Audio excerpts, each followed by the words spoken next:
यूहन्नाको पहिलो पत्र अध्याय 3।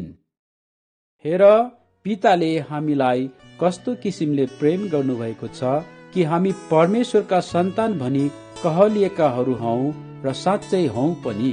यसै कारणले त संसारले हामीलाई चिन्दैन, किनभने त्यसले उहाँलाई चिनेन। प्रिय हो, अहिले हामी परमेश्वरका सन्तान हौं र हामी के हौला सो अहिलेसम्म प्रकट भएको छैन। यति जान्दछौ कि जब उहाँ प्रकट हुनुहुन्छ तब हामी उहाँ जस्तै हुनेछौं, किनकि उहाँ जस्तो हुनुहुन्छ हामी उहाँलाई त्यस्तै देख्नेछौं। अनि जस्तो उहाँ पवित्र हुनुहुन्छ उहाँमाथि यो आशा राख्ने हरेक मानिसले आफूलाई पवित्र पार्छ। पाप गर्ने हरेकले व्यवस्था भंग गर्दछ, पाप नै व्यवस्था भंग हो।